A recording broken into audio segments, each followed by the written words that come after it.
ਸਤਿ ਸ਼੍ਰੀ ਅਕਾਲ। ਤੁਸੀਂ ਜੁੜੇ ਹੋਏ ਹੋ ਪੰਜਾਬੀ ਰੇਡੀਓ USA ਦੇ ਨਾਲ ਤੇ ਮੈਂ ਹਾਂ ਪ੍ਰਵੀਨ ਸ਼ਰਮਾ ਲੈ ਕੇ ਹਾਜ਼ਰ ਹਾਂ programme update California. Update California programme ਦੇ ਵਿੱਚ ਕੀ ਅਹਿਮ ਤੇ ਕਈ ਖਾਸ ਖਬਰਾਂ ਨੂੰ ਲੈ ਕੇ ਚਰਚਾ ਕਰਨ ਦੇ ਲਈ ਜੁੜ ਚੁੱਕੇ ਨੇ ਹਰਜੋਤ ਸਿੰਘ ਖਾਲਸਾ ਜੀ। ਹਰਜੋਤ ਸਿੰਘ ਜੀ, ਸਤਿ ਸ਼੍ਰੀ ਅਕਾਲ, ਸਵਾਗਤ ਹੈ ਜੀ। ਸਤਿ ਸ਼੍ਰੀ ਅਕਾਲ, ਧੰਨਵਾਦ ਜੀ ਆਇਆਂ ਨੂੰ। ਪੰਜਾਬੀ ਰੇਡੀਓ USA ਦੇ ਜਿੰਨੇ ਵੀ ਸਰੋਤੇ ਸਾਡੇ ਸਾਰੇ ਹੀ AM ਸਟੇਸ਼ਨਸ, FM ਸਟੇਸ਼ਨਸ, ਘਰਾਂ ਦੇ ਵਿੱਚ ਰੇਡੀਓ ਸੈਟਸ ਦੇ ਰਾਹੀਂ, ਟੈਲੀਫੋਨ ਦੇ ਰਾਹੀਂ, Facebook, YouTube ਤੇ ਲਾਈਵ ਦੇਖ ਰਹੇ ਹੋ, ਸੁਣ ਰਹੇ ਹੋ, ਸਾਰਿਆਂ ਨੂੰ ਜੀ ਆਇਆਂ ਨੂੰ ਤੇ ਬਹੁਤ ਹੀ ਪਿਆਰ ਤੇ ਸਤਿਕਾਰ ਭਰੀ ਸਤਿ ਸ਼੍ਰੀ ਅਕਾਲ। ਸਰੋਤਿਓ, ਅੱਜ ਫਰਵਰੀ ਦੀ 4 ਤਰੀਕ ਆ ਤੇ ਦਿਨ ਬੁੱਧਵਾਰ ਆ ਤੇ ਤੁਹਾਡੇ ਲਈ ਸ਼ਾਮ ਦਾ ਅਪਡੇਟ ਕੈਲੀਫੋਰਨੀਆ ਪ੍ਰੋਗਰਾਮ ਲੈ ਕੇ ਹਾਜ਼ਰ ਹੋਏ ਆ ਜੀ। ਅਪਡੇਟ ਕੈਲੀਫੋਰਨੀਆ ਪ੍ਰੋਗਰਾਮ ਨੂੰ ਸਪਾਂਸਰ ਕਰਦੇ ਨੇ ਖਾਲਸਾ ਇੰਸ਼ੋਰੈਂਸ ਏਜੰਸੀ ਵਾਲੇ, ਜਿਨ੍ਹਾਂ ਤੋਂ ਤੁਸੀਂ ਹਰ ਤਰੀਕੇ ਦੀ ਇੰਸ਼ੋਰੈਂਸ ਲੈ ਸਕਦੇ ਹੋ। ਇੰਸ਼ੋਰੈਂਸ ਬਾਰੇ ਪਤਾ ਕਰਨ ਦੇ ਲਈ ਇਹਨਾਂ ਦਾ ਨੰਬਰ ਹੈ 408-272-2500। ਇਹ 1992 ਤੋਂ ਲਗਾਤਾਰ ਇੰਸ਼ੋਰੈਂਸ ਬਿਜ਼ਨਸ ਦੇ ਵਿੱਚ ਸ਼ਾਨਦਾਰ ਸੇਵਾਵਾਂ ਦੇ ਰਹੇ ਨੇ ਤੇ ਅਮਰੀਕਾ ਭਰ ਦੇ ਵਿੱਚ ਇੰਸ਼ੋਰੈਂਸ ਕਰਦੇ ਨੇ। ਓਬਾਮਾ ਕੇਅਰ, ਮੈਡੀਕੇਅਰ ਜਾਂ ਫਿਰ ਕਵਰਡ ਕੈਲੀਫੋਰਨੀਆ ਬਾਬਤ ਪਾਲਿਸੀ ਕਰਵਾਉਣ ਦੇ ਲਈ, ਸਲਾਹ ਲੈਣ ਦੇ ਲਈ ਅੱਜ ਹੀ ਕਾਲ ਕਰੋ 408-272-2500 ਤੇ ਟਰਕੀਅਨ ਇਮੀਗ੍ਰੇਸ਼ਨ ਲਾ ਫਰਮ ਵਾਲੇ ਜੇ ਟਰਕੀਆਣਾ, ਟੋਨੀ ਟਰਕੀਆਣਾ ਦੇ ਨਾਲ ਤੁਸੀਂ US ਇਮੀਗ੍ਰੇਸ਼ਨ ਬਾਬਤ ਕੋਈ ਵੀ ਸਲਾਹ ਕਰਨੀ ਹੈ ਤੇ ਇਹਨਾਂ ਦਾ ਨੰਬਰ ਹੈ 4159090503।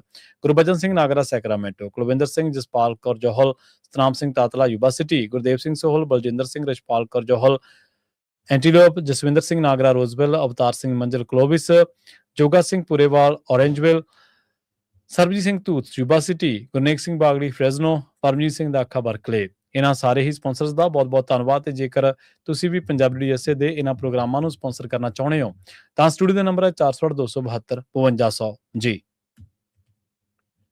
ਅੱਜ ਦੀਆਂ ਖਬਰਾਂ ਵੱਲ ਚੱਲੀਏ ਤੇ ਅੱਜ ਸੁਪਰੀਮ ਕੋਰਟ ਨੇ ਬੜਾ ਤਕੜਾ ਜਿਹੜਾ ਡਿਸੀਜਨ ਲਿਆ ਹੈਗਾ, ਖਾਸ ਕਰਕੇ ਕੈਲੀਫੋਰਨੀਆ ਦੇ ਵਿੱਚ। ਸਰੋਤਿਆਂ ਨੂੰ ਯਾਦ ਹੋਊਗਾ ਪ੍ਰੋਪੋਜੀਸ਼ਨ 50 ਇੱਥੇ ਪਾਸ ਹੋਈ ਸੀ, ਮੈਜੋਰਟੀ ਦੇ ਨਾਲ ਪਾਸ ਹੋ ਗਈ, ਜਿਹਦੇ ਮੁਤਾਬਕ ਰੀਡਿਸਟ੍ਰਿਕਟਿੰਗ ਹੋਈ ਹੈਗੀ ਆ ਤੇ ਉਹ ਤੋਂ ਬਾਅਦ ਰਿਪਬਲਿਕਨ ਜੋ ਆ ਉਹ ਸੁਪਰੀਮ ਕੋਰਟ ਤੱਕ ਚਲੇ ਗਏ ਵੀ ਨਹੀਂ, ਇਹ ਨਹੀਂ ਹੋਣਾ ਚਾਹੀਦਾ ਕਿਉਂਕਿ ਇਹਦੇ ਨਾਲ 5 ਸੀਟਾਂ ਰਿਪਬਲਿਕਨਸ ਕੋਲੋਂ ਕੈਲੀਫੋਰਨੀਆ 'ਚ ਜਿਹੜੀਆਂ US ਕਾਂਗਰਸ ਦੀਆਂ ਉਹ ਖੁੱਸ ਸਕਦੀਆਂ ਹੈਗੀਆਂ। ਸੋ ਅੱਜ US ਦੀ ਸੁਪਰੀਮ ਕੋਰਟ ਨੇ ਇਹ ਕਿਹਾ ਵੀ ਕੈਲੀਫੋਰਨੀਆ ਜੋ ਨਵਾਂ ਡੈਮੋਕ੍ਰੈਟਿਕਲੀ ਫਰੈਂਡਲੀ ਜਿਹੜਾ ਕਾਂਗਰੈਸ਼ਨਲ ਮੈਪ ਆ ਉਸ ਨੂੰ ਜਿਹੜਾ ਉਹ ਉਸੇ ਤਰ੍ਹਾਂ ਯੂਜ਼ ਕਰ ਸਕਦੇ ਆ ਤੇ ਉਦਾਂ ਹੀ ਰਹੇਗਾ ਕਿਉਂਕਿ ਇਲੈਕਸ਼ਨ ਦੇ ਥਰੂ ਹੋਇਆ ਸੀ। ਐਮਰਜੈਂਸੀ ਅਪੀਲ ਰਿਪਬਲਿਕਨਸ ਵੱਲੋਂ ਕੀਤੀ ਗਈ ਸੀ ਵੀ ਇਹ ਰੋਂਗ ਆ, ਹਾਲਾਂਕਿ ਇਹਨੇ ਟੈਕਸਸ ਦੇ ਵਿੱਚ ਸੇਮ ਕੁਝ ਕੀਤਾ ਸੀਗਾ। ਕੈਲੀਫੋਰਨੀਆ ਨੇ ਆਪਣਾ ਜਿਹੜੇ ਨਵੇਂ ਮੈਪ ਆ ਉਹ ਰੀਡਰਾ ਕੀਤੇ ਹੈਗੇ ਆ। 5 ਦੇ ਕਰੀਬ ਜਿਹੜੀਆਂ GOP ਜਿਹੜੀਆਂ ਜਾਨੀ ਕਿ ਰਿਪਬਲਿਕਨ ਹੈਲਡ ਸੀਟਸ ਹੈਗੀਆਂ ਆ ਉਹਨਾਂ ਦੇ ਉੱਤੇ ਇਹਦਾ ਅਸਰ ਜਿਹੜਾ ਕਾਫੀ ਵੱਡਾ ਪਊਗਾ। ਇਹ ਕੀਤਾ ਉਸ ਟਾਈਮ ਤੇ ਸੀ ਜਦੋਂ ਟੈਕਸਸ ਨੇ ਰਿਪਬਲਿਕਨਸ ਨੂੰ ਬੈਨੀਫਿਟ ਕਰਨ ਦੇ ਲਈ ਉੱਥੇ ਰੀਡਿਸਟ੍ਰਿਕਟਿੰਗ ਕੀਤੀ ਸੀਗੀ। ਫੈਡਰਲ ਕੋਰਟਸ ਜਿਹਦੇ ਵਿੱਚ ਸੁਪਰੀਮ ਕੋਰਟ ਉਹਨਾਂ ਨੇ ਇਹ ਕਿਹਾ ਵੀ ਅਸੀਂ ਇਦਾਂ ਦੇ ਕੇਸਾਂ ਦੇ ਵਿੱਚ ਇਨਵੋਲਵ ਨਹੀਂ ਹੁੰਦੇ, ਖਾਸ ਕਰਕੇ ਪਾਰਟੀਸ਼ਨ ਜੈਰੀਮੈਂਡਰ ਦੇ ਵਿੱਚ। ਪਰ ਸਟੇਟ ਰਿਪਬਲਿਕਨਸ ਨੇ ਫਿਰ ਆਰਗੂਮੈਂਟ ਦਿੱਤੀ ਸੀ ਵੀ ਇਹ ਰੋਂਗ ਹੈਗਾ, ਇਸ ਨੂੰ ਕਰਨਾ ਚਾਹੀਦਾ। ਸੈਂਟਰਲ ਵੈਲੀ ਦੇ ਵਿੱਚ ਖਾਸ ਕਰਕੇ ਜਿਹੜੀ ਰੀਡਿਸਟ੍ਰਿਕਟਿੰਗ ਹੋਈ ਹੈਗੀ ਆ ਕੁਝ ਏਰੀਆਜ਼ ਦੀ। ਸੋ ਕਹਿੰਦੇ ਵੀ 13 ਜਿਹੜਾ ਕਾਂਗਰੈਸ਼ਨਲ ਡਿਸਟ੍ਰਿਕਟ ਹੈਗਾ ਉਹਦੇ ਉੱਤੇ ਜਿਹੜਾ ਕਾਫੀ ਵੱਡਾ ਅਸਰ ਪਊਗਾ। ਸੋ ਸੁਪਰੀਮ ਕੋਰਟ ਨੇ ਇਹ ਉਹਨਾਂ ਦਾ ਜਿਹੜਾ ਸੀਗਾ ਕੇਸ ਸੀ ਉਸ ਨੂੰ ਰਿਜੈਕਟ ਕਰ ਦਿੱਤਾ ਹੈਗਾ ਆ, ਜਿਹਦੇ ਵਿੱਚ ਸਿਵਲ ਰਾਈਟਸ ਤੇ ਹੋਰ ਗਰੁੱਪਸ ਨੇ ਚੈਲੰਜ ਕੀਤਾ ਸੀ ਟੈਕਸਸ ਦਾ ਮੈਪ ਵੀ ਦਸੰਬਰ ਮਹੀਨੇ ਦੇ ਵਿੱਚ। ਸੋ ਸੁਪਰੀਮ ਕੋਰਟ ਨੇ ਕਿਹਾ ਵੀ ਨਹੀਂ, ਜੋ ਕੈਲੀਫੋਰਨੀਆ ਵਾਲੇ ਆ ਉਹ ਜੋ ਇਹਨਾਂ ਨੇ ਨਵੇਂ ਮੈਪ ਅਡਾਪਟ ਕੀਤੇ ਹੈਗੇ ਆ ਪ੍ਰੋਪੋਜੀਸ਼ਨ 50 ਵੋਟਿੰਗ ਤੋਂ ਬਾਅਦ, ਸੋ ਉਸੇ ਤਰ੍ਹਾਂ ਉਹ ਰੱਖਣਗੇ। ਜਸਟਿਸ ਸੈਮੂਅਲ ਲੀਟੋ ਜੋ ਕੋਰਟ ਦੇ ਕੰਜ਼ਰਵੇਟਿਵ ਵਿੰਗ ਦੇ ਮੈਂਬਰ ਹੈਗੇ ਆ, ਉਹਨਾਂ ਨੇ ਜਿਹੜਾ ਇਹਦੀ ਜਿਹੜੀ ਡਿਸੀਜਨ ਆ ਉਹ ਲਿਖਿਆ ਹੈਗਾ ਜੀ। ਅਗਲੀ ਜਿਹੜੀ ਖਬਰ ਆ ਉਹ ਅਮਰੀਕਾ ਤੋਂ ਆ ਰਹੀ ਹੈ। ਅਮਰੀਕਾ ਦੇ ਵਿੱਚ ਇੱਕ ਭਾਰਤੀ ਨਾਗਰਿਕ ਜਿਹੜਾ ਉਹ ਟਰੈਵਲ ਕਰ ਰਿਹਾ ਸੀ, ਏਅਰ ਟਰੈਵਲ ਕਰ ਰਿਹਾ ਸੀ ਤੇ ਉਹਨੇ ਨਾਲ ਦੇ ਜਿਹੜੀ ਸਹਿ ਯਾਤਰੀ ਸੀ ਉਹਦੇ ਨਾਲ ਜਿਹੜੀ ਕਥਿਤ ਤੌਰ ਤੇ ਛੇੜਛਾੜ ਕੀਤੀ। ਇੰਨਾ ਹੀ ਨਹੀਂ, ਆਪ ਉਹ ਜਿਹੜਾ ਇੱਕ ਤਰੀਕੇ ਦੇ ਨਾਲ ਨੀਂਦ ਦੇ ਵਿੱਚ ਹੋਣ ਦਾ ਪ੍ਰਟੈਂਡ ਕਰਕੇ ਤੇ ਉਹ ਜਿਹੜੀ ਸਹਿ ਯਾਤਰੀ ਸੀ ਉਹਦੇ ਨਾਲ ਲਗਾਤਾਰ ਛੇੜਛਾੜ ਕਰਦਾ ਰਿਹਾ। ਹੁਣ ਇਸ ਮਾਮਲੇ ਦੇ ਵਿੱਚ ਜਹਾਜ਼ ਦੇ ਵਿੱਚ ਜਿਨਸੀ ਸ਼ੋਸ਼ਣ ਅਤੇ ਹਮਲੇ ਦੇ ਦੋਸ਼ਾਂ ਦੇ ਹੇਠ ਇਸ ਭਾਰਤੀ ਨਾਗਰਿਕ ਨੂੰ ਦੋਸ਼ੀ ਕਰਾਰ ਦਿੱਤਾ ਗਿਆ। 38 ਸਾਲਾ ਵਰਨ ਅਰੋੜਾ ਜਿਹੜਾ ਬਿਨਾਂ ਕਿਸੇ ਕਾਨੂੰਨੀ ਦਸਤਾਵੇਜ਼ ਦੇ ਅਮਰੀਕਾ ਦੇ ਵਿੱਚ ਰਹਿ ਰਿਹਾ, ਉਸ ਨੂੰ ਹੁਣ ਮਈ ਦੇ ਵਿੱਚ ਜਿਹੜੀ ਸੁਣਵਾਈ ਹੋਣੀ ਹੈ ਉਹਦੇ ਵਿੱਚ 2 ਸਾਲ ਤੱਕ ਦੀ ਕੈਦ ਵੀ ਹੋ ਸਕਦੀ ਹੈ। ਅਦਾਲਤੀ ਰਿਕਾਰਡ ਤੇ ਮੁਕੱਦਮੇ ਦੇ ਦੌਰਾਨ ਜਿਹੜੇ ਸਬੂਤ ਪੇਸ਼ ਕੀਤੇ ਗਏ ਉਹਨਾਂ ਦੇ ਮੁਤਾਬਕ ਇਹ ਅਗਸਤ 2024 ਦੀ ਗੱਲ ਆ, ਜਦੋਂ ਰੋਡ ਆਈਲੈਂਡ ਕੌਮਾਂਤਰੀ ਹਵਾਈ ਅੱਡੇ ਤੋਂ ਰੋਨਾਲਡ ਰੀਗਨ ਵਾਸ਼ਿੰਗਟਨ ਨੈਸ਼ਨਲ ਹਵਾਈ ਅੱਡੇ ਨੂੰ ਇੱਕ ਉਡਾਣ ਜਾ ਰਹੀ ਸੀ ਤੇ ਉਤਰਨ ਸਮੇਂ ਇਹ ਜਿਹੜੀ ਘਟਨਾ ਵਾਪਰੀ ਹੈ। ਜਦੋਂ ਔਰਤ ਯਾਤਰੀ ਜਿਹੜੀ ਸਹਿ ਯਾਤਰੀ ਸੀ ਨਾਲ, ਉਹ ਨੀਂਦ ਤੋਂ ਜਾਗੀ ਤਾਂ ਉਹਨੇ ਦੇਖਿਆ ਵੀ ਅਰੋੜਾ ਉਸ ਨੂੰ ਗਲਤ ਤਰੀਕੇ ਨਾਲ ਛੂਹ ਰਿਹਾ ਸੀਗਾ। ਹਾਲਾਂਕਿ ਉਹਨੇ ਸਲੀਪ ਮਾਸਕ ਪਹਿਨਿਆ ਹੋਇਆ ਸੀਗਾ ਅਤੇ ਸੌਣ ਦਾ ਨਾਟਕ ਕਰ ਰਿਹਾ ਸੀ। ਬਾਅਦ ਦੇ ਵਿੱਚ ਉਸ ਔਰਤ ਨੇ ਇਹਨੂੰ ਰੋਕਣ ਦੀ ਕੋਸ਼ਿਸ਼ ਕੀਤੀ ਪਰ ਇਹ ਰੁਕਿਆ ਨਹੀਂ ਤੇ ਫਿਰ ਮਾਮਲਾ ਜਿਹੜਾ ਉਹ ਦਰਜ ਹੋ ਗਿਆ। ਹੁਣ 38 ਸਾਲਾ ਵਰਨ ਅਰੋੜਾ ਜਦੋਂ ਮਈ ਦੇ ਵਿੱਚ ਇਸ ਨੂੰ ਜਿਹੜੀ ਸਜ਼ਾ ਸੁਣਾਈ ਜਾਣੀ ਆ ਤੇ ਇਸ ਨੂੰ 2 ਸਾਲ ਤੱਕ ਦੀ ਜਿਹੜੀ ਕੈਦ ਆ ਉਹ ਹੋ ਸਕਦੀ ਆ। ਫਿਰ ਆਪਾਂ ਕਈ ਵਾਰੀ ਕਹਿ ਦਿੰਦੇ ਆ ਹੁਣ ਇਹ ਬੰਦਾ ਬਿਨਾਂ ਕਿਸੇ ਕਾਨੂੰਨੀ ਦਸਤਾਵੇਜ਼ ਦੇ, ਹਾਲਾਂਕਿ ਭਾਵੇਂ ਬੰਦਾ ਸਿਟੀਜ਼ਨ ਵੀ ਹੈ ਪਰ ਉਸ ਨੂੰ ਇਸ ਤਰੀਕੇ ਦੀ ਜਿਹੜੀ ਹਰਕਤ ਆ ਉਹ ਨਹੀਂ ਕਰਨੀ ਚਾਹੀਦੀ।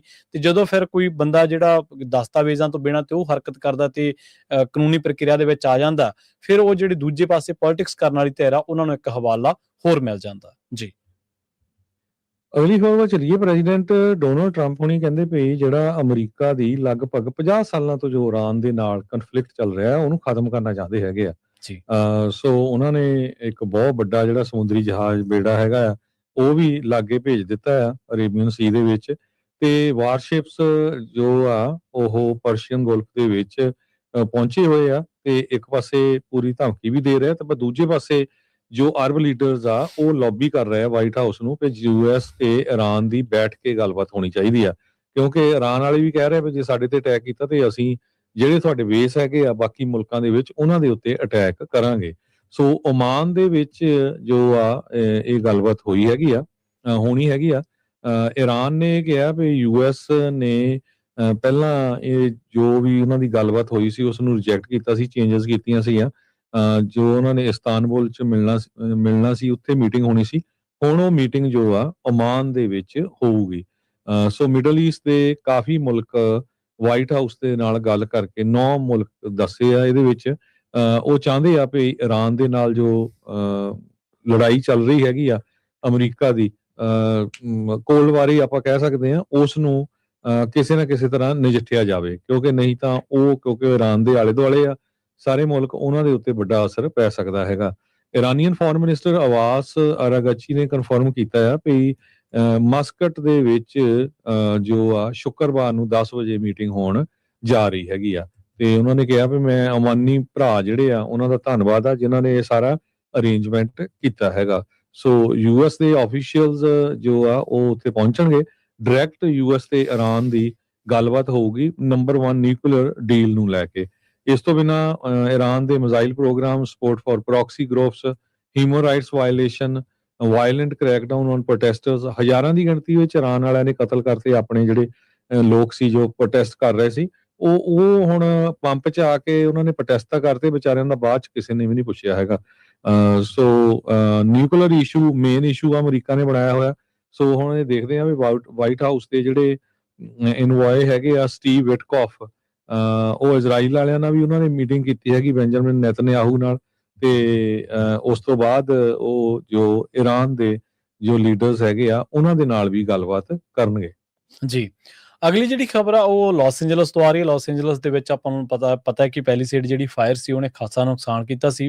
ਹੁਣ ਜਿਹੜੀ ਉੱਥੋਂ ਦੀ ਸਿਟੀ ਕਾਉਂਸਲ ਆ ਉਹਨਾਂ ਨੇ ਇੱਕ ਨਵਾਂ ਜਿਹੜਾ ਪਲਾਨ ਆ ਉਹ ਸਾਈਨ ਕੀਤਾ ਤੇ ਉਹਦੇ ਤਹਿਤ ਜਿਹੜੇ ਲੋਕ ਨੇ ਜਿਨ੍ਹਾਂ ਦੇ ਘਰ ਇੱਥੇ ਸੜੇ ਸੀਗੇ, ਜਿਨ੍ਹਾਂ ਦਾ ਨੁਕਸਾਨ ਹੋਇਆ ਪ੍ਰਾਪਰਟੀ ਦੇ ਵਿੱਚ, ਤੇ ਉਹ ਜੇਕਰ ਕੋਈ ਘਰ ਬਣਾਉਣਾ ਚਾਹੁੰਦੇ ਨੇ, ਡੁਪਲੈਕਸਸ ਬਣਾਉਣਾ ਚਾਹੁੰਦੇ ਨੇ, ਕੌਂਡੋਜ਼ ਬਣਾਉਣਾ ਚਾਹੁੰਦੇ ਨੇ ਜਾਂ ਹੋਰ ਕਿਸੇ ਤਰ੍ਹਾਂ ਦੀ ਪ੍ਰਾਪਰਟੀ ਬਣਾਉਣਗੇ ਤਾਂ ਹੁਣ ਉਹਨਾਂ ਨੂੰ ਜਿਹੜਾ ਪੈਲੀਸੇਡ ਫਾਇਰ ਵਿਕਟਮਸ ਨੂੰ ਜਿਹੜਾ ਉਹਨਾਂ ਨੂੰ ਇਸ ਮਾਮਲੇ ਦੇ ਵਿੱਚ ਜਿਹੜਾ ਲਾਇਸੈਂਸ ਲੈਣਾ ਪੈਂਦਾ ਤਾਂ ਉਹਦੇ ਵਿੱਚ ਉਹਨਾਂ ਨੂੰ ਰਿਆਇਤ ਦਿੱਤੀ ਜਾਊਗੀ। ਸੋ ਉੱਥੋਂ ਦੇ ਜਿਹੜੇ ਮੇਅਰ ਨੇ ਕੈਰਨ ਬਾਸ, ਉਹਨਾਂ ਨੇ ਦੱਸਿਆ ਵੀ ਅਸੀਂ ਜਿਹੜੇ ਆ ਉਹਨਾਂ ਨੂੰ ਫਾਈਨੈਂਸ਼ੀਅਲੀ ਰਿਲੀਫ ਦੇਵਾਂਗੇ। ਜਿਹੜੇ ਵੀ ਲੋਕ ਪਲਾਨ ਕਰ ਰਹੇ ਨੇ ਲਗਾਤਾਰ ਆਪਣਾ ਘਰ ਬਣਾਉਣ ਦੇ ਲਈ ਜਾਂ ਨਵੇਂ ਡਿਊਪਲੈਕਸਸ ਬਣਾਉਣ ਦੇ ਲਈ, ਕੌਂਡੋ ਬਣਾਉਣ ਦੇ ਲਈ, ਅਪਾਰਟਮੈਂਟ ਯੂਨਿਟ ਬਣਾਉਣ ਦੇ ਲਈ ਜਾਂ ਕਮਰਸ਼ੀਅਲ ਬਿਲਡਿੰਗ ਜਿਹੜੀਆਂ ਵੀ ਬਣਾਉਣੀਆਂ ਚਾਹੁੰਦੇ ਨੇ, ਤਾਂ ਜਿਹੜੀ ਪਰਮਿਟ ਫੀਸ ਆ ਉਹ ਹੁਣ ਜਿਹੜੀ ਚਾਰਜ ਕੀਤੀ ਜਾਂਦੀ ਹੈ department of building and safety, ਤਾਂ ਉਹ ਹੁਣ ਰਿਕਵਰੀ ਦੇ ਲਈ ਇਹਨਾਂ ਦੇ ਵਿੱਚ ਜਿਹੜੀ ਆ ਫਾਈਨੈਂਸ਼ੀਅਲੀ ਜਿਹੜੀ ਉਹਨਾਂ ਨੂੰ ਰਾਹਤ ਦੇਊਗਾ। ਸੋ ਕਹਿੰਦੇ ਵੀ ਇਹਦੇ ਨਾਲ ਬਹੁਤ ਜ਼ਿਆਦਾ ਲੋਕਾਂ ਨੂੰ ਰਾਹਤ ਮਿਲੂਗੀ। ਤੇ ਮੈਟ ਸਜ਼ਾਬੋ ਜਿਹੜੇ ਫੋਰਟ ਫਿਲਟਿੰਗ ਜਿਹੜੇ ਕਿ ਕੰਮ ਦੇ ਨੇ ਸਿਟੀ ਦੇ ਟੌਪ ਬਜਟ ਐਨਾਲਿਸਟ ਨੇ, ਉਹਨਾਂ ਨੇ ਦੱਸਿਆ ਵੀ ਇਸ ਦੇ ਨਾਲ ਜੇਕਰ ਇਹ ਲੋਕਾਂ ਨੂੰ ਲਾਹਾ ਮਿਲਦਾ ਤਾਂ ਇਹਦੇ ਨਾਲ ਤਕਰੀਬਨ 90 ਮਿਲੀਅਨ ਦਾ ਜਿਹੜਾ ਲੋਕਾਂ ਨੂੰ ਉਹ ਫਾਇਦਾ ਮਿਲੂਗਾ 3 ਸਾਲਾਂ ਦੇ ਵਿੱਚ। ਇਹਨੂੰ 15-0 ਵੋਟ ਦੇ ਨਾਲ ਜਿਹੜਾ ਪਾਸ ਕਰ ਦਿੱਤਾ ਗਿਆ ਸੀ ਜਦੋਂ ਕੌਂਸਲ ਦੀ ਮੀਟਿੰਗ ਹੋਈ ਸੀ ਉਹਦੇ ਵਿੱਚ, ਤੇ ਇਹਦੇ ਬਾਰੇ ਪਹਿਲਾਂ ਵੀ ਡਰਾਫਟ ਜਿਹੜਾ ਤਿਆਰ ਕੀਤਾ ਗਿਆ ਸੀ, ਤੇ ਇਹ ਕਹਿੰਦੇ ਵੀ ਜਿਹੜੇ ਵੀ ਨਵੇਂ ਹੋਮ ਓਨਰ ਹੋਣਗੇ ਜਾਂ ਜਿਹੜੇ ਜਿਨ੍ਹਾਂ ਦੇ ਘਰਾਂ ਨੂੰ ਅੱਗ ਲੱਗੀ ਸੀ, ਉਹ ਜਦੋਂ ਨਵਾਂ ਬਣਾਉਣਾ ਚਾਹਣਗੇ ਤਾਂ ਉਹਨਾਂ ਨੂੰ ਫਾਈਨੈਂਸ਼ੀਅਲੀ ਜਿਹੜੀ ਰਾਹਤ ਆ ਉਹ ਦਿੱਤੀ ਜਾਊਗੀ ਜੀ। ਅਮਰੀਕਾ ਦੀ ਇੱਕ ਬਹੁਤ ਹੀ ਮਸ਼ਹੂਰ ਐਕਟਰੈਸ ਹੈਗੀ ਆ ਐਲਨ ਡੀਜਨਰਸ। ਉਹ ਜਦੋਂ ਟਰੰਪ ਹੁਣੀ ਜਿੱਤ ਗਿਆ ਸੀ, ਉਹ ਕਹਿੰਦੀ ਮੈਂ ਤਾਂ ਅਮਰੀਕਾ ਛੱਡ ਕੇ ਚਲੇ ਜਾਣਾ ਹੈ, ਤੇ ਉਹ ਹੁਣ ਵਾਪਸ ਉਸਨੇ ਕੈਲੀਫੋਰਨੀਆ ਦੇ ਵਿੱਚ $27 ਮਿਲੀਅਨ ਦਾ ਆਪਣਾ ਮੈਂਸ਼ਨ ਖਰੀਦਿਆ ਹੈਗਾ ਮੌਂਟੇਸੀਟੋ ਕਮਿਊਨਿਟੀ ਦੇ ਵਿੱਚ, ਤੇ ਨਾਲ ਉਹਦੀ ਵਾਈਫ ਜਿਹੜੀ ਪੋਰਟੀਆ ਡੇ ਰੋਸੀ ਹੈਗੀ ਆ। ਸੋ ਐਲਨ ਤੇ ਪੋਰਟੀਆ ਉਹਨਾਂ ਨੇ ਇਹ ਕਿਹਾ ਵੀ ਅਸੀਂ ਇੰਗਲੈਂਡ ਤੋਂ ਵਾਪਸ ਇੱਥੇ ਪਹੁੰਚ ਗਏ ਹੈਗੇ ਆ। ਕੈਲੀਫੋਰਨੀਆ ਦਾ ਵੈਦਰ ਤੇ ਹਾਰਸ ਸੀਨ ਜੋ ਆ ਉਹ ਕਿਤੇ ਵੀ ਨਹੀਂ ਹੈਗੇ, ਇਸ ਕਰਕੇ ਵਾਪਸ ਮੈਂ ਕੈਲੀਫੋਰਨੀਆ ਦੇ ਵਿੱਚ ਆ ਗਈ ਹੈਗੀ ਆ ਜੀ। ਅਗਲੀ ਜਿਹੜੀ ਖਬਰ ਆ ਉਹ ਇਸੇ ਤਰ੍ਹਾਂ ਜਿਹੜੇ ਕੈਨੇਡਾ ਦੇ ਵਿੱਚ ਆਪਾਂ ਜਿਹੜੀਆਂ ਗੱਲਾਂ ਬਾਤਾਂ ਕਰਦੇ ਹਾਂ ਕ੍ਰਾਈਮ ਦੇ ਵਧੇ ਮਾਮਲੇ ਦੇ ਵਿੱਚ, ਸਰੀ ਦੇ ਲੋਕਾਂ ਨੇ 500 ਲੋਕ ਹੈ ਜਿਨ੍ਹਾਂ ਨੇ ਐਮਰਜੈਂਸੀ ਅਸਲਾ ਲਾਇਸੈਂਸਾਂ ਦੀ ਮੰਗ ਕੀਤੀ ਹੈ। ਕੈਨੇਡਾ ਬ੍ਰਿਟਿਸ਼ ਕੋਲੰਬੀਆ ਦੇ ਸਰੀ ਸ਼ਹਿਰ ਦੇ ਇੱਕ ਵਸਨੀਕ ਨੇ ਸ਼ਹਿਰ ਦੇ ਵਿੱਚ ਫਰੋਤੀ ਦੇ ਨਾਲ ਜਿਹੜੀ ਸੰਬੰਧਿਤ ਹਿੰਸਾ ਹੈ ਇਹਦੀ ਵੱਧਦੀ ਲਹਿਰ ਦੇ ਵਿਰੁੱਧ ਨਾਗਰਿਕਾਂ ਨੂੰ ਹਥਿਆਰਬੰਦ ਹੋਣ ਦੇ ਲਈ 500 ਬੰਦੂਕ ਲਾਇਸੈਂਸ ਜਲਦੀ ਜਾਰੀ ਕਰਨ ਦੀ ਮੰਗ ਕਰਕੇ ਵਿਵਾਦ ਛੇੜ ਦਿੱਤਾ ਹੈ। ਵਿਕਰਮ ਬਾਜਵਾ ਨੇ ਪ੍ਰੀਮੀਅਰ ਡੇਵਿਡ ਐਬੀ ਨੂੰ ਇੱਕ ਸਖਤ ਸ਼ਬਦਾਂ ਦੇ ਵਿੱਚ ਕਿਹਾ ਵੀ ਹੋਰ ਜਿਹੜੇ ਲੋਕ ਨੇ ਉਹ ਪ੍ਰਭਾਵਿਤ ਨਹੀਂ ਹੋ ਸਕਦੇ, ਇਸ ਕਰਕੇ ਪੋਸੈਸ਼ਨ ਐਂਡ ਐਕੁਜੀਸ਼ਨ ਲਾਇਸੈਂਸ ਜਿਹਨੂੰ PLA ਵੀ ਕਹਿ ਦਿੰਦੇ ਆ ਉਹਨੂੰ ਜਾਰੀ ਕੀਤਾ ਜਾਵੇ। ਤੇ ਇਹਨਾਂ ਸਥਿਤੀ ਕਹਿੰਦੇ ਵੀ ਇੰਨੀ ਗੰਭੀਰ ਹੋ ਚੁੱਕੀ ਹੈ ਵੀ ਲੋਕਾਂ ਨੂੰ ਹੁਣ ਖਤਰਿਆਂ ਦਾ ਟਾਕਰਾ ਕਰਨ ਦੇ ਲਈ ਜਿਹੜਾ ਉਹ ਇਹਨੂੰ ਲਿਆਉਣਾ ਹੀ ਪਊਗਾ। ਵਿਜੀਲੈਂਟੇ ਕਾਊਬॉय ਜਿਹਨੂੰ ਕਿ ਖੁਦ ਕਾਨੂੰਨ ਹੱਥ ਦੇ ਵਿੱਚ ਲੈਣ ਵਾਲੇ ਉਹ ਬਣਨਾ ਪਊਗਾ। ਬਾਜਵਾ ਦੇ ਹਵਾਲੇ ਦੇ ਨਾਲ ਇਹ ਗੱਲ ਕਹੀ ਗਈ ਹੈ ਕਿ ਪੱਕਾ ਵਿਸ਼ਵਾਸ ਆ ਉਹਨਾਂ ਨੂੰ ਵੀ ਇਸ ਹਿੰਸਾ ਦਾ ਜਵਾਬ ਦੇਣ ਦੇ ਲਈ ਸਾਨੂੰ ਵਿਜੀਲੈਂਟੇ ਕਾਊਬॉय ਬਣਨਾ ਪਊਗਾ, ਤੇ ਡਰ ਦੇ ਸਾਏ ਹੇਠ ਰੋਜ਼ਾਨਾ ਜੀਵਨ ਦੀ ਇੱਕ ਭਿਆਨਕ ਜਿਹੜੀ ਤਸਵੀਰ ਆ ਉਹ ਪੇਸ਼ ਕਰਦੇ ਉਹਨਾਂ ਨੇ ਦੱਸਿਆ ਵੀ ਉਹ ਆਪਣੇ ਪਰਿਵਾਰ ਦੀ ਜਿਹੜੀ ਟਰਾਂਸਪੋਰਟੇਸ਼ਨ ਆ ਉਹਨੂੰ ਵੀ ਸੀਮਿਤ ਕਰ ਦਿੱਤਾ ਹੈ। ਉਹ ਸਮਾਜਿਕ ਸਮਾਗਮਾਂ ਦੇ ਵਿੱਚ ਜਾਣੋਂ ਹਟ ਗਏ ਆ ਤੇ ਲਗਾਤਾਰ ਚਿੰਤਾ ਦੇ ਵਿੱਚ ਜਿਉਣ ਦੇ ਲਈ ਮਜਬੂਰ ਨੇ। ਉਹ ਕਹਿੰਦੇ ਵੀ ਜੇਕਰ ਮੈਨੂੰ ਕਿਸੇ ਨੇ ਕਿਹਾ ਵੀ $5 ਲੱਖ ਦੀ ਫਰੌਤੀ ਮੰਗੀ ਤਾਂ ਇੱਕ ਹਫ਼ਤੇ ਦੇ ਵਿੱਚ ਪੈਸੇ ਨਾ ਦਿੱਤੇ ਤਾਂ ਬੱਚਿਆਂ ਨੂੰ ਅਗਵਾ ਤੱਕ ਹੋਣ ਦੀਆਂ ਜਿਹੜੀਆਂ ਕਰਨ ਦੀਆਂ ਧਮਕੀਆਂ ਦਿੱਤੀਆਂ ਜਾਂਦੀਆਂ ਨੇ, ਤਾਂ ਮੈਂ ਕੀ ਆਪਣੇ ਬੱਚੇ ਨੂੰ ਕਹਾਂ ਵੀ ਉਹ ਸਕੂਲ ਨਾ ਜਾਵੇ ਜਾਂ ਆਪਣੀ ਪਤਨੀ ਨੂੰ ਕਹਾਂ ਵੀ ਉਹ ਸਟੋਰ ਤੇ ਨਾ ਜਾਵੇ, ਗਹਿਣੇ ਨਾ ਪਾਵੇ। ਸੋ ਕਹਿੰਦੇ ਵੀ ਹੁਣ ਤੱਕ 2026 ਦੇ ਵਿੱਚ ਇਕੱਲੇ ਇਹਨਾਂ ਇਲਾਕਿਆਂ ਦੇ ਵਿੱਚ ਜਿੱਥੇ ਉਹ ਰਹਿੰਦੇ ਨੇ ਤੇ ਇੱਥੇ 4 ਘਟਨਾਵਾਂ ਗੋਲੀਬਾਰੀ ਦੀਆਂ ਵਾਪਰ ਚੁੱਕੀਆਂ ਤੇ ਸਾਲ ਦੀ ਸ਼ੁਰੂਆਤ ਦੇ ਵਿੱਚ ਹੁਣ ਤੱਕ 34 ਫਰੌਤੀ ਦੇ ਮਾਮਲੇ ਜਿਹੜੇ ਨੇ ਉਹ ਦਰਜ ਹੋਏ ਨੇ। ਸੋ ਇਹ ਆਪਣੇ ਭਾਈਚਾਰੇ ਦੇ ਨਾਲ ਜੁੜੀ ਖਬਰ ਸੀ, ਇਸ ਕਰਕੇ ਤੁਹਾਡੇ ਸਾਰਿਆਂ ਦੇ ਨਾਲ ਇਹ ਸਾਂਝੀ ਕੀਤੀ ਆ। ਹੁਣ ਉੱਥੇ ਲੋਕ ਜਿਹੜੇ ਨੇ ਉਹ ਲਾਇਸੈਂਸ ਮੰਗਣ ਲੱਗ ਪਏ ਨੇ ਬੰਦੂਕਾਂ ਦਾ ਕਿ ਸਾਨੂੰ ਵੀ ਜਿਹੜਾ ਤੁਸੀਂ ਹਥਿਆਰਬੰਦ ਕਰੋ ਤਾਂ ਜੋ ਅਸੀਂ ਫਰੌਤੀ ਵਾਲਿਆਂ ਦੇ ਨਾਲ ਸਿੱਝ ਸਕੀਏ ਜੀ। ਅਗਲੀ ਖਬਰ ਵੱਲ ਚਲੀਏ। ਕੈਲੀਫੋਰਨੀਆ ਦੇ ਵਿੱਚ 27 ਐਮਾਜ਼ੋਨ ਦੇ ਆਫਿਸਰਸ ਜੋ ਆ ਉਹ hundreds of Bay Area workers ਨੂੰ ਲੇ ਆਫ ਕਰਨ ਜਾ ਰਹੇ ਹੈਗੇ ਆ। ਪਹਿਲਾਂ ਜੋ ਜਨਵਰੀ ਮਹੀਨੇ ਦੇ ਵਿੱਚ ਐਮਾਜ਼ੋਨ ਨੇ ਅਕਤੂਬਰ ਮਹੀਨੇ 'ਚ ਐਮਾਜ਼ੋਨ ਨੇ 14,000 ਲੋਕਾਂ ਦੀ ਲੇ ਆਫ ਕੀਤੀ ਸੀ। ਉਸ ਤੋਂ ਬਾਅਦ ਜਨਵਰੀ 28 ਨੂੰ 16,000 ਹੋਰ ਲੋਕ ਜੋ ਆ ਉਹ ਲੇ ਆਫ ਕਰ ਦਿੱਤੇ ਹੈਗੇ ਆ, ਜਿਹਦੇ ਵਿੱਚੋਂ 1000 ਤੋਂ ਵੱਧ ਜਿਹੜੇ ਕਾਰਪੋਰੇਟ ਵਰਕਰਸ ਆ ਉਹ ਆਪਣੀਆਂ ਜੌਬਸ ਲੂਜ਼ ਕਰ ਗਏ ਹੈਗੇ। 27 ਦੇ ਕਰੀਬ ਵੱਖ-ਵੱਖ ਕੈਲੀਫੋਰਨੀਆ ਦੇ ਆਫਿਸਰਸ ਜਿੱਥੋਂ ਵਰਕਰਸ ਦੀ ਛੁੱਟੀ ਕੀਤੀ ਜਾ ਰਹੀ ਹੈਗੀ ਆ, ਜਿਨ੍ਹਾਂ ਚੋਂ 2 ਸਾਈਟ ਇੱਕ ਸੈਨ ਫਰਾਂਸਿਸਕੋ ਦੇ ਵਿੱਚ ਹੈਗਾ ਜਿੱਥੋਂ 103 ਲੇ ਆਫ ਹੋਏ ਆ, 11 ਹੋਰ ਬੇ ਏਰੀਏ ਦੇ ਵਿੱਚ ਆਫਿਸਰਸ ਹੈਗੇ ਆ ਜਿੱਥੋਂ 666 ਤੋਂ ਵੱਧ ਲੋਕ ਲੇ ਆਫ ਹੋਏ ਹੈਗੇ ਆ। ਸੈਂਡੀਗੋ, ਸੈਂਟਾ ਮੋਨਿਕਾ ਉਹਨਾਂ ਏਰੀਆ ਦੇ ਵਿੱਚ ਵੀ ਲੇ ਆਫ ਹੋਈ ਹੈਗੀ ਆ। ਸੌਫਟਵੇਅਰ ਡਿਵੈਲਪਮੈਂਟ ਇੰਜੀਨੀਅਰਸ ਬਹੁਤ ਜ਼ਿਆਦਾ ਹਿੱਟ ਹੋਏ ਆ, ਖਾਸ ਕਰਕੇ AI ਆਉਣ ਦੇ ਨਾਲ। ਬੈਥ ਗੈਲੈਟੀ ਜੋ ਐਮਾਜ਼ੋਨ ਦੇ ਸੀਨੀਅਰ ਵਾਈਸ ਪ੍ਰੈਜ਼ੀਡੈਂਟ ਆ, ਉਹਨਾਂ ਨੇ ਇਹ ਕਿਹਾ ਆ ਵੀ EMPLOYEES ਨੂੰ ਮੈਮੋ ਸੈਂਡ ਕਰ ਦਿੱਤੇ ਗਏ ਆ ਵੀ ਜਿਨ੍ਹਾਂ ਦੀ ਲੇ ਆਫ ਹੋਣੀ ਹੈਗੀ ਆ। ਉਹਨਾਂ ਨੇ 16,000 ਦੇ ਕਰੀਬ ਨੰਬਰ ਦੱਸੇ ਹੈਗੇ ਆ। ਮੈਜੋਰਟੀ 'ਚ ਇਹਨਾਂ 'ਚ H1B ਵਰਕਰਸ ਹੈਗੇ ਆ, ਤੇ ਜੇ ਉਹ ਹੁਣ ਲੇ ਆਫ ਹੁੰਦੇ ਆ ਤੇ ਉਹਨਾਂ ਨੂੰ 90 ਦਿਨਾਂ ਦੇ ਵਿੱਚ ਹੋਰ ਕੰਪਨੀ 'ਚ ਕੰਮ ਲੱਭਣਾ ਪਊਗਾ, ਜੋ ਕਿ ਅੱਜ ਕੱਲ੍ਹ ਬਹੁਤ ਹਾਰਡ ਹੈ, ਕਿਤੇ ਵੀ ਹਾਇਰਿੰਗ ਨਹੀਂ ਹੋ ਰਹੀ। ਤੇ ਜੇ ਉਹ ਆਪਣਾ ਜੌਬ ਨਹੀਂ ਲੱਭ ਸਕਦੇ ਤੇ ਉਹਨਾਂ ਨੂੰ ਵਾਪਸ ਇੰਡੀਆ ਜਾਣਾ ਪੈਣਾ ਆ। ਸੋ ਉਹ ਲੋਕ ਵੀ ਬਹੁਤ ਸਾਰੇ ਅਪਸੈਟ ਆ ਜਿਨ੍ਹਾਂ ਦੇ ਨਿਆਣੇ ਸਕੂਲਾਂ 'ਚ ਪੜ੍ਹਦੇ ਹੈਗੇ ਆ, ਕਿਸੇ ਦੀ ਵਾਈਫ ਕੰਮ ਕਰਦੀ ਹੈਗੀ ਆ। ਸੋ ਕਾਫੀ ਵੱਡੀ ਜਿਹੜੀ ਪ੍ਰੋਬਲਮ ਆ ਟੈਕਨੋਲੋਜੀ ਇੰਡਸਟਰੀ ਦੇ ਵਿੱਚ ਲੇ ਆਫ ਨੂੰ ਲੈ ਕੇ ਹੋ ਗਈ ਆ। ਇੱਕ ਵਰਕਰ ਕਹਿੰਦਾ ਵੀ ਮੈਨੂੰ ਤਾਂ 2 ਲੱਖ ਦੀ ਮੇਰੀ ਜੌਬ ਸੀ, ਮੈਂ ਲੇ ਆਫ ਹੋ ਗਿਆ, ਹੁਣ ਮੈਂ ਕੀ ਕਰੂੰਗਾ। YouTube ਅਕਾਊਂਟ ਦੇ ਉੱਤੇ ਉਹਨਾਂ ਨੇ ਇਹ ਪਾਇਆ ਹੈਗਾ। ਸੋ ਕੰਪਨੀ ਨੇ ਇਹ ਵੀ ਕਿਹਾ, ਐਮਾਜ਼ੋਨ ਨੇ, ਉਹ 23 ਦੇ ਕਰੀਬ ਜਿਹੜੇ ਉਹਨਾਂ ਦੇ ਸਟੋਰ ਉਹ ਨਹੀਂ ਖੋਲ੍ਹੇ ਸੀ ਕੈਲੀਫੋਰਨੀਆ ਦੇ, ਉਹ ਵੀ ਬੰਦ ਕਰਨ ਜਾ ਰਹੇ ਹੈਗੇ ਆ। ਹੋਲ ਫੂਡ ਮਾਰਕੀਟ ਲੋਕੇਸ਼ਨਸ ਦੇ ਉੱਤੇ ਇਹਨਾਂ ਦੇ ਸਟੋਰ ਸੀਗੇ। ਕੈਲੀਫੋਰਨੀਆ ਦੇ ਵਿੱਚ 3800 ਤੋਂ ਵੱਧ ਟੋਟਲ ਲੋਕ ਜੋ ਆ ਉਹ ਲੇ ਆਫ ਹੋਣਗੇ। ਸੋ ਟੋਟਲ ਜਿਹੜੀ ਆ 30,000 ਤੋਂ ਵੱਧ ਲੋਕਾਂ ਨੂੰ ਲੇ ਆਫ ਕੀਤਾ ਗਿਆ ਹੈਗਾ। ਜੀ, ਅਗਲੀ ਖਬਰ ਜਿਹੜੀ ਆ ਫ੍ਰੈਜ਼ਨੋ ਤੋਂ ਆ ਰਹੀ ਹੈ। ਫ੍ਰੈਜ਼ਨੋ ਦੇ ਵਿੱਚ ਇੱਕ 19 ਸਾਲਾ ਬੰਦੇ ਦੇ ਕਤਲ ਦੇ ਮਾਮਲੇ ਦੇ ਵਿੱਚ ਹੁਣ 2 ਜਣਿਆਂ ਨੂੰ ਜਿਹੜਾ ਉਹ ਅਰੈਸਟ ਕੀਤਾ ਗਿਆ, ਗ੍ਰਿਫਤਾਰ ਕੀਤਾ ਗਿਆ। ਪੁਲਿਸ ਦੇ ਦੱਸਣ ਦੇ ਮੁਤਾਬਕ ਇਹ ਫ੍ਰੈਜ਼ਨੋ ਦਾ ਜਿਹੜਾ ਪਹਿਲਾ ਹੋਮਿਸਾਈਡ ਆ 2026 ਦਾ, ਤੇ ਇਸ ਦੇ ਵਿੱਚ ਦੱਸਿਆ ਗਿਆ ਕਿ 19 ਸਾਲਾ ਜਿਹੜਾ ਜੋਏ ਰੋਡਰਿਗਜ਼ ਆ, ਉਹਨੂੰ ਪਿਛਲੇ ਮਹੀਨੇ ਦੇ ਵਿੱਚ ਜਿਹੜਾ ਗੋਲੀਆਂ ਮਾਰ ਦਿੱਤੀਆਂ ਗਈਆਂ ਸੀ। ਇਸ ਮਾਮਲੇ ਦੇ ਵਿੱਚ 21 ਸਾਲਾ ਜਿਹੜਾ ਇਸਾਈ ਮੋਬੀਅਲ ਤੇ 19 ਸਾਲਾਂ ਦਾ ਗੈਵਿਨ ਵੈਸਕੁਆਜ਼ ਆ, ਜਿਹੜਾ ਉਹਨਾਂ ਨੂੰ ਕਸਟਡੀ ਦੇ ਵਿੱਚ ਲਿਆ ਗਿਆ ਤੇ ਹੁਣ ਉਹਨਾਂ ਨੂੰ ਬੁੱਕ ਕਰ ਦਿੱਤਾ ਗਿਆ ਫ੍ਰੈਜ਼ਨੋ ਕਾਉਂਟੀ ਜੇਲ੍ਹ ਦੇ ਵਿੱਚ ਮਰਡਰ ਚਾਰਜਸ ਦੇ ਨਾਲ। ਤੇ ਇਹ ਜਿਹੜੀ ਵਾਰਦਾਤ ਵਾਪਰੀ ਸੀ ਉਹ ਸਟ੍ਰਿਪ ਮਾਲ ਤੇ ਡਕੋਤਾ ਦੇ ਵਿੱਚ ਵਾਪਰੀ ਸੀ, ਹਿਊਜ ਐਵੀਨਿਊਜ਼ ਦੇ ਇਲਾਕਿਆਂ ਦੇ ਵਿੱਚ 9 ਵਜੇ ਰਾਤ ਨੂੰ 24 ਜਨਵਰੀ ਦੀ ਗੱਲ ਆ ਜਦੋਂ ਇਹ ਵਾਪਰੀ ਸੀ। ਇਨਵੈਸਟੀਗੇਟਰਸ ਦੱਸਦੇ ਨੇ ਕਿ ਜਦੋਂ ਇਹਦੀ ਜਾਂਚ ਕੀਤੀ ਗਈ ਤਾਂ ਉਹਨਾਂ ਨੇ ਦੱਸਿਆ ਵੀ ਇਹਨਾਂ ਨੇ ਜਿਹੜਾ 2 ਬੰਦਿਆਂ ਨੇ ਉਹਨੂੰ ਨਿਸ਼ਾਨਾ ਲਾਇਆ ਤੇ ਉਸ ਤੋਂ ਬਾਅਦ ਉਹਨੂੰ ਜਦੋਂ ਕਾਫੀ ਗੋਲੀਆਂ ਲੱਗੀਆਂ ਹੋਈਆਂ ਸਨ, 19 ਸਾਲਾਂ ਦਾ ਉਹ ਨੌਜਵਾਨ ਸੀ, ਉਹ ਜ਼ਖਮਾਂ ਦੀ ਤਾਬ ਨਾਲ ਝੱਲਦਾ ਹੋਇਆ ਉਹਦੇ ਜਿਹੜਾ ਦਮ ਤੋੜ ਗਿਆ। ਉਸ ਤੋਂ ਬਾਅਦ ਉਹਨੂੰ ਜਿਹੜਾ ਜਦੋਂ ਹਸਪਤਾਲ ਲਿਜਾਇਆ ਜਾ ਰਿਹਾ ਸੀ ਤਾਂ ਉੱਥੇ ਉਹਨੂੰ ਜਿਹੜਾ ਜਾਣ ਤੋਂ ਪਹਿਲਾਂ ਹੀ ਉਹਨੂੰ ਮ੍ਰਿਤਕ ਐਲਾਨ ਦਿੱਤਾ ਗਿਆ ਸੀਗਾ ਤੇ 9 ਦਿਨ ਰਹਿੰਦੇ ਸੀ ਉਹਦੇ 20ਵੇਂ ਬਰਥਡੇ ਦੇ ਵਿੱਚ। 19 ਸਾਲਾਂ ਦਾ ਉਹ ਸੀਗਾ, 20ਵਾਂ ਜਿਹੜਾ ਜਨਮ ਦਿਨ ਸੀ ਉਹਦਾ ਆਉਣਾ ਸੀਗਾ।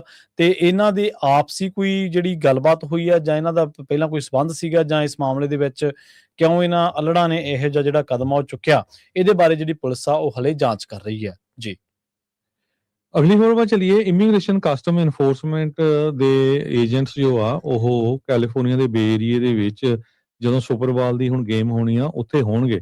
ਹਾਲਾਂਕਿ ਉਹਨਾਂ ਦਾ ਵਿਰੋਧ ਕਾਫੀ ਹੋ ਰਿਹਾ ਹੈ, ਪਰ ਹੁਣ ਇਹ ਖਬਰ ਆ ਰਹੀ ਹੈ ਵੀ ਉਹ ਕਿਸੇ ਤਰ੍ਹਾਂ ਦਾ ਆਪਰੇਸ਼ਨ ਨਹੀਂ ਕਰਨਗੇ, ਸਿਰਫ ਉਹ ਖੜੇ ਰਹਿਣਗੇ ਜਾਂ ਵਾਚ ਕਰਨਗੇ। ਸੋ ਸੁਪਰਬਾਲ ਦੀ 18 ਮਹੀਨਿਆਂ ਤੋਂ ਜੋ ਪਲਾਨਿੰਗ ਚੱਲ ਰਹੀ ਹੈਗੀ ਆ, ਬਹੁਤ ਵੱਡੀ ਗੇਮ ਹੁੰਦੀ ਆ। ਸੋ ਲੋਕ ਦੂਰੋਂ ਦੂਰੋਂ ਇੱਥੇ ਆਉਂਦੇ ਹੈਗੇ ਆ ਗੇਮ ਦੇਖਣ ਦੇ ਲਈ, ਪਰ ਕਿਉਂਕਿ ਆਈਸ ਨੂੰ ਲੈ ਕੇ ਪਿਛਲੇ ਕਈ ਮਹੀਨਿਆਂ ਤੋਂ ਜਿਹੜੀ ਰਿਫਟ ਆ ਉਹ ਚੱਲ ਰਹੀ ਆ ਪ੍ਰੋਟੈਸਟਰਸ ਦੇ ਵਿੱਚ ਤੇ ਆਈਸ ਦੇ ਵਿੱਚ।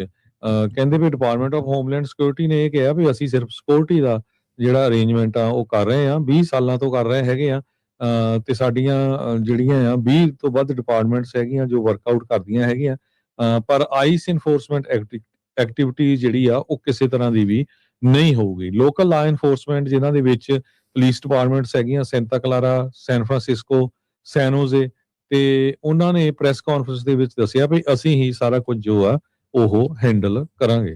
ਜੀ, ਅਗਲੀ ਵੀ ਜਿਹੜੀ ਖਬਰ ਆ ਉਹ ਫ੍ਰੈਜ਼ਨੋ ਤੋਂ ਹੀ ਆ ਰਹੀ ਹੈ। ਫ੍ਰੈਜ਼ਨੋ ਦੇ ਵਿੱਚ ਫ੍ਰੈਜ਼ਨੋ ਯੂਨੀਫਾਈਡ ਸਕੂਲ ਡਿਸਟ੍ਰਿਕਟ ਦੇ ਸੈਂਕੜੇ ਵਿਦਿਆਰਥੀਆਂ ਨੇ ਕਲਾਸਾਂ ਤੋਂ ਵਾਕਆਊਟ ਕੀਤਾ। ਕਾਰਨ ਇਹ ਹੈ ਕਿ ਜਿਹੜੇ ਰਾਸ਼ਟਰਪਤੀ ਡੋਨਲਡ ਟਰੰਪ ਦੀਆਂ ਜਿਹੜੀਆਂ ਇਮੀਗ੍ਰੇਸ਼ਨ ਨੀਤੀਆਂ ਨੇ ਉਹਨਾਂ ਦੇ ਵਿਰੁੱਧ ਤੇ ਜਿਹੜੀਆਂ ਆਈਸ ਦੀਆਂ ਕਾਰਵਾਈਆਂ ਨੇ ਉਹਨਾਂ ਦੇ ਵਿਰੋਧ ਦੇ ਵਿੱਚ ਇਹ ਜਿਹੜਾ ਰੋਸ ਮੁਜ਼ਾਹਰਾ ਇਹ ਕੀਤਾ ਗਿਆ। ਲਗਾਤਾਰ 3 ਦਿਨ ਜਿਹੜਾ ਇਹ ਕੀਤਾ ਗਿਆ।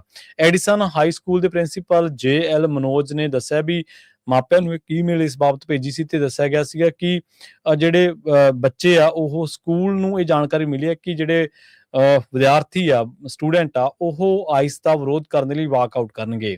ਸੋ ਵੱਖ-ਵੱਖ ਸਕੂਲਾਂ ਦੇ ਵਿਦਿਆਰਥੀ ਸਵੇਰੇ 10:30 ਵਜੇ ਤੋਂ ਬਾਅਦ ਹੀ ਕੈਂਪਸ ਦੇ ਵਿੱਚੋਂ ਬਾਹਰ ਨਿਕਲਣੇ ਸ਼ੁਰੂ ਹੋ ਗਏ ਸੀ। ਬੁਲਟ ਹਾਈ ਸਕੂਲ ਦੇ ਜਿਹੜੇ ਲਗਭਗ 200 ਵਿਦਿਆਰਥੀ ਫਿਗ ਗਾਰਡਨ ਵਿਲੇਜ ਦੇ ਵਿੱਚੋਂ ਲੰਘਦੇ ਹੋਏ ਤੇ ਸ਼ੌ ਤੋਂ ਇਸ ਤੋਂ ਬਾਅਦ ਫੈਸ਼ਨ ਫੇਅਰ ਮਾਲ ਤੱਕ ਉਹਨਾਂ ਨੇ ਬੈਨਰ ਫੜ ਕੇ ਤੇ ਆਈਸ ਦੇ ਅਗੇਂਸਟ ਜਿਹੜਾ ਪ੍ਰੋਟੈਸਟ ਕੀਤਾ। ਐਡੀਸਨ ਹਾਈ ਸਕੂਲ ਦੇ ਇੱਕ ਜਿਹੜੇ ਕਲਾਸ ਦੇ ਬੱਚੇ ਸਨ ਉਹਨਾਂ ਨੇ ਫ੍ਰੈਜ਼ਨੋ ਸਿਟੀ ਹਾਲ ਤੱਕ ਪੈਦਲ ਚੱਲ ਕੇ ਇੱਕ ਰੋਸ ਮੁਜ਼ਾਹਰਾ ਕੀਤਾ। ਮਨੋਜ ਨੇ ਆਪਣੀ ਈਮੇਲ ਦੇ ਵਿੱਚ ਕਿਹਾ ਵੀ ਜਿੰਨਾ ਬੱਸਾਂ ਜ਼ਿਲ੍ਹਾ ਬੱਸਾਂ ਜਿਹੜੀਆਂ ਨੇ ਜਿਹੜੀਆਂ ਟਰਾਂਸਪੋਰਟੇਸ਼ਨ ਦਾ ਜਿਹੜਾ ਸਾਰਾ ਕੰਮ ਸਾਂਭਦੀਆਂ ਨੇ ਉਹ ਜਿਹੜੀਆਂ ਕਲਾਸਾਂ ਦੇ ਵਿੱਚ ਇਹਨਾਂ ਬੱਚਿਆਂ ਨੂੰ ਦੁਬਾਰਾ ਲੈ ਜਾਂਦੀਆਂ ਨੇ ਜਿੱਥੇ ਵੀ ਇਹ ਪ੍ਰੋਟੈਸਟ ਖਤਮ ਕਰਦੇ ਆ। ਸੋ ਫ੍ਰੈਜ਼ਨੋ ਯੂਨੀਫਾਈਡ ਦਾ ਕਹਿਣਾ ਇਹ ਹੈ ਵੀ ਵਿਦਿਆਰਥੀਆਂ ਨੂੰ ਕੈਂਪਸ ਦੇ ਵਿੱਚ ਛੱਡਣ ਜਾਂ ਕਲਾਸ ਮਿਸ ਕਰਨ ਦੇ ਲਈ ਉਹ ਉਤਸ਼ਾਹਿਤ ਨਹੀਂ ਕਰਦੇ ਤੇ ਨਾ ਹੀ ਉਹ ਕਹਿੰਦੇ ਆ ਵੀ ਜਿਹੜਾ ਅਸੀਂ ਕਿਸੇ ਦੇ ਵਿਚਾਰ ਪ੍ਰਗਟਾਵੇ ਨੂੰ ਜਿਹੜਾ ਉਹਨੂੰ ਬੰਦਿਸ਼ ਕਰ ਦਈਏ ਜਾਂ ਕਿਸੇ ਤਰੀਕੇ ਨਾਲ ਉਹਦੇ ਤੇ ਜਿਹੜਾ ਉਹ ਕਿਸੇ ਵੀ ਤਰੀਕੇ ਦੀ ਕਾਰਵਾਈ ਪਾ ਦਈਏ। ਸੋ ਕਹਿੰਦੇ ਵੀ ਅਸੀਂ ਪੇਰੈਂਟਸ ਨੂੰ ਇਸ ਬਾਬਤ ਜਿਹੜਾ ਉਹ ਜ਼ਰੂਰ ਸੂਚਿਤ ਕਰ ਦਿੱਤਾ। ਪੇਰੈਂਟਸ ਨੂੰ ਈਮੇਲਸ ਵੀ ਕੀਤੀਆਂ ਗਈਆਂ ਨੇ ਤੇ ਉਹਨਾਂ ਨੂੰ ਦੱਸਿਆ ਗਿਆ ਕਿ ਜਿਹੜੇ ਬੱਚੇ ਨੇ ਉਹ ਅੱਜ ਕੱਲ੍ਹ ਰੋਸ ਮੁਜ਼ਾਹਰਿਆਂ ਦੇ ਵਿੱਚ ਹਿੱਸਾ ਲੈ ਰਹੇ ਨੇ ਤੇ ਅਸੀਂ ਇਸ ਮਾਮਲੇ ਦੇ ਵਿੱਚ ਕੁਝ ਵੀ ਜਿਹੜਾ ਉਹ ਨਹੀਂ ਕਰ ਸਕਦੇ, ਪਰ ਜਿੱਥੇ ਸਾਨੂੰ ਪਤਾ ਹੁੰਦਾ ਵੀ ਇੱਥੇ ਇਹਨਾਂ ਨੇ ਸਮਾਪਤੀ ਕਰਤੀ ਹੈ ਉੱਥੋਂ ਫਿਰ ਜਿਹੜੀਆਂ ਬੱਸਾਂ ਨੇ ਉਹ ਜ਼ਰੂਰ ਲੈ ਜਾਂਦੀਆਂ ਨੇ। ਸੋ ਆਪਾਂ ਨੂੰ ਪਤਾ ਹੀ ਹੈ ਵੀ ਫ੍ਰੈਜ਼ਨੋ ਦੇ ਵਿੱਚ ਲੰਘੇ ਹਫ਼ਤੇ ਦੇ ਵਿੱਚ ਜਦੋਂ ਮਿਨੀਐਪਲਿਸ ਦੇ ਵਿੱਚ ਆਈਸ ਦੇ ਜਿਹੜੇ ਸਰਗਰਮੀਆਂ ਸੀ ਉਹ ਖਾਸੀਆਂ ਵਧੀਆਂ ਸਨ ਤਾਂ ਉਦੋਂ ਕਈਆਂ ਥਾਵਾਂ ਦੇ ਉੱਤੇ ਖਾਸ ਕਰਕੇ ਕਲਿੰਟਨ ਤੇ ਬਲੈਕਸਟੋਨ ਦੇ ਇਲਾਕਿਆਂ ਦੇ ਵਿੱਚ ਤੇ ਮੇਪਲ ਤੇ ਸ਼ੇਪਰਡ ਦੇ ਇਲਾਕਿਆਂ ਦੇ ਵਿੱਚ ਤੇ ਉਸ ਤੋਂ ਬਾਅਦ ਕੁਝ ਹੋਰ ਇਲਾਕੇ ਜਿਹੜੇ ਨੇ ਉਹਨਾਂ ਇਲਾਕਿਆਂ ਦੇ ਵਿੱਚ ਆਈਸ ਦੀਆਂ ਜਿਹੜੀਆਂ ਸਰਗਰਮੀਆਂ ਸੀ ਉਹ ਦੇਖੀਆਂ ਗਈਆਂ ਸੀ। ਹੁਣ ਆਈਸ ਦੇ ਵਿਰੁੱਧ ਜਿਹੜੇ ਇਹ ਸਕੂਲੀ ਬੱਚੇ ਫ੍ਰੈਜ਼ਨੋ ਯੂਨੀਫਾਈਡ ਸਕੂਲ ਡਿਸਟ੍ਰਿਕਟ ਦੇ ਇਹਨਾਂ ਨੇ ਰੋਸ ਮੁਜ਼ਾਹਰੇ ਕੀਤੇ ਨੇ। ਜੀ। ਅਗਲੀ ਖਬਰ ਵੱਲ ਚਲੀਏ, ਜਿਹੜੀ AFL-CIO ਇੱਕ ਯੂਨੀਅਨ ਆ, EMPLOYEES ਦੀ ਬਹੁਤ ਵੱਡੀ ਯੂਨੀਅਨ ਆ, ਜਿਨ੍ਹਾਂ ਦੇ 2.3 ਮਿਲੀਅਨ ਮੈਂਬਰਸ ਆ, 23 ਲੱਖ ਮੈਂਬਰ ਹੈਗੇ ਆ। ਉਹਨਾਂ ਨੇ ਕੈਲੀਫੋਰਨੀਆ ਦੇ ਗਵਰਨਰ ਗੈਬਨ ਨਿਊਸਮ ਨੂੰ ਇਹ ਕਿਹਾ ਵੀ ਜੇ ਤੂੰ ਪ੍ਰੈਜ਼ੀਡੈਂਟ ਲਈ ਖੜਨਾ ਆ, ਪ੍ਰੈਜ਼ੀਡੈਂਟ ਦੇ ਜੇ ਤੁਸੀਂ ਕੈਂਡੀਡੇਟ ਆ, ਤੇ ਤੁਹਾਨੂੰ ਆਰਟੀਫਿਸ਼ੀਅਲ ਇੰਟੈਲੀਜੈਂਸ ਦਾ ਜੋ ਜੌਬਾਂ ਦੇ ਉੱਤੇ, ਨੌਕਰੀਆਂ ਦੇ ਉੱਤੇ ਇੰਪੈਕਟ ਆਉਣਾ ਆ, ਉਹ ਐਡਰੈਸ ਕਰਨਾ ਪਊਗਾ। ਕਿਉਂਕਿ ਜੇ ਜੌਬਸ ਨਾ ਰਹੀਆਂ ਤੇ ਲੋਕ ਫਿਰ ਕੀ ਕਰੂਗੇ, ਤੇ ਯੂਨੀਅਨ ਜਿਹੜੀਆਂ ਆ ਉਹ ਫਿਰ ਕੀ ਕਰਨਗੀਆਂ। ਸੋ ਮੋਸਟ ਪ੍ਰੋਬਬਲੀ ਉਹ ਐਂਡੋਰਸ ਤਾਂ ਕਰਨਗੇ ਇਹਨੂੰ ਹੀ, ਗੈਬਨ ਨਿਊਸਮ ਨੂੰ, ਪਰ ਇਹ ਕੰਡੀਸ਼ਨ ਜ਼ਰੂਰ ਆ, ਜੇ ਯੂਨੀਅਨਸ ਆ ਉਹਨਾਂ ਨੇ ਗੈਬਨ ਨਿਊਸਮ ਦੇ ਅੱਗੇ ਰੱਖ ਦਿੱਤੀ ਹੈਗੀ ਆ। ਜੀ, ਸੋ ਬਿਲਕੁਲ ਗੈਵਿਨ ਨਿਊਸਮ ਦੇ ਬਾਰੇ ਆਪਾਂ ਪਹਿਲਾਂ ਤੋਂ ਚਰਚਾ ਕਰ ਰਹੇ ਹਾਂ ਵੀ ਉਹਨਾਂ ਦੇ ਜਿਹੜੇ ਇਰਾਦੇ ਨੇ ਉਹ ਤਾਂ ਹੈਗੇ ਹੀ ਨੇ। ਕੈਲੀਫੋਰਨੀਆ ਤਾਂ ਛੱਡੋ, ਦੂਜੇ ਸੂਬਿਆਂ ਦੇ ਵਿੱਚ ਉਹ ਖਾਸਾ ਜਿਹੜਾ ਅੱਜ ਕੱਲ੍ਹ ਸਰਗਰਮ ਨਜ਼ਰ ਆਉਂਦੇ ਨੇ ਤੇ ਉੱਥੇ ਐਡਾਂ ਉੱਡਾਂ ਚਲਾ ਕੇ ਤੇ ਖਾਸਾ ਜਿਹੜਾ ਪੈਸਾ ਉੱਥੇ ਲਾ ਰਹੇ ਨੇ। ਰਾਸ਼ਟਰਪਤੀ ਬਣਨ ਦੇ ਸੁਪਨੇ ਜ਼ਰੂਰ ਨੇ। ਇਹ ਦੇਖਦੇ ਹਾਂ ਕਿ ਜਿਹੜੀਆਂ ਇਮੀਗ੍ਰੇਸ਼ਨ ਰੇਟਸ ਨੇ ਇਹਨਾਂ ਨੂੰ ਲਾਹਾ ਦਿੰਦੀਆਂ ਨੇ ਜਾਂ ਇਹਨਾਂ ਦੀ ਕੰਪੇਨ ਤੇ ਕੋਈ ਹੋਰ ਜਿਹੜਾ ਅਸਰ ਆ, ਜਿਹੜਾ ਇਹਨਾਂ ਦਾ ਕਾਰਜਕਾਲ ਆ ਉਹ ਕੋਈ ਇਹਨਾਂ ਦੀ ਕੰਪੇਨ ਤੇ ਅਸਰ ਪਾਉਂਦਾ ਹੈ। ਸੋ ਖਬਰਾਂ ਦਾ ਸਮਾਂ ਹਰਜੋਤ ਸਿੰਘ ਖਾਲਸਾ ਜੀ ਆਪਣਾ ਸਮਾਪਤੀ ਵਾਲਾ ਜੀ, ਤੇ ਜਾਂਦੇ ਜਾਂਦੇ ਕਰੰਸੀ ਬਾਰੇ ਤੇ ਸ਼ੇਅਰ ਮਾਰਕੀਟ ਬਾਰੇ ਜ਼ਰੂਰ ਜਾਣਕਾਰੀ ਦਿੰਦੇ ਚੱਲੀਏ ਜੀ। ਬਿਲਕੁਲ, ਦੇ ਸਟਾਕ ਮਾਰਕੀਟ ਦੀ ਗੱਲ ਕਰਦੇ ਜਾਈਏ, ਅੱਜ ਡਾਓ ਜੋਨ ਇੰਡਸਟਰੀਅਲ ਥੋੜਾ ਜਿਹਾ ਅੱਪ ਗਿਆ 0.53%, ਕਲੋਜ਼ ਹੋਇਆ 49,501.30 ਦੇ ਉੱਤੇ। S&P ਇੰਡੈਕਸ 500 ਜੋ ਆ ਉਹ ਡਾਊਨ ਗਿਆ 0.51% ਤੇ ਕਲੋਜ਼ ਹੋਇਆ 6882.72 ਦੇ ਉੱਤੇ। ਨੈਸਡੈਕ ਜੋ ਆ ਉਹ ਵੀ ਡਾਊਨ ਗਿਆ 1.51% ਤੇ ਕਲੋਜ਼ ਹੋਇਆ 22,904.58 ਦੇ ਉੱਤੇ। ਜੀ, ਇਸੇ ਤਰ੍ਹਾਂ ਜੇਕਰ ਕਰੰਸੀ ਦੀ ਗੱਲ ਕਰੀਏ ਤਾਂ ਅੱਜ ਇੱਕ ਯੂਐਸ ਡਾਲਰ ਦੀ ਕੀਮਤ ਕੈਨੇਡਾ ਦੇ 1 ਡਾਲਰ ਤੇ 37 ਸੈਂਟ ਦੇ ਬਰਾਬਰ, ਇੰਡੀਆ ਦੇ 90 ਰੁਪਏ ਤੇ 43 ਪੈਸਿਆਂ ਦੇ ਬਰਾਬਰ ਤੇ ਪਾਕਿਸਤਾਨ ਦੇ 279 ਰੁਪਏ ਤੇ 75 ਪੈਸਿਆਂ ਦੇ ਬਰਾਬਰ ਰਹੀ ਹੈ ਜੀ। ਸੋ ਇੱਥੇ ਹੀ ਸਰੋਤਿਆਂ ਤੋਂ ਇਜਾਜ਼ਤ ਲੈਂਦੇ ਹਾਂ, ਮੇਰੇ ਹਰਜੋਤ ਸਿੰਘ ਵੱਲੋਂ ਤੇ ਪ੍ਰਵੀਨ ਸ਼ਰਮਾ ਵੱਲੋਂ ਤੁਹਾਨੂੰ ਸਾਰਿਆਂ ਨੂੰ ਬਹੁਤ ਹੀ ਪਿਆਰ ਤੇ ਸਤਿਕਾਰ ਭਰੀ ਸਤਿ ਸ਼੍ਰੀ ਅਕਾਲ ਤੇ ਸੁਣਦੇ ਰਹੋ ਪੰਜਾਬੀ ਰੇਡੀਓ USA।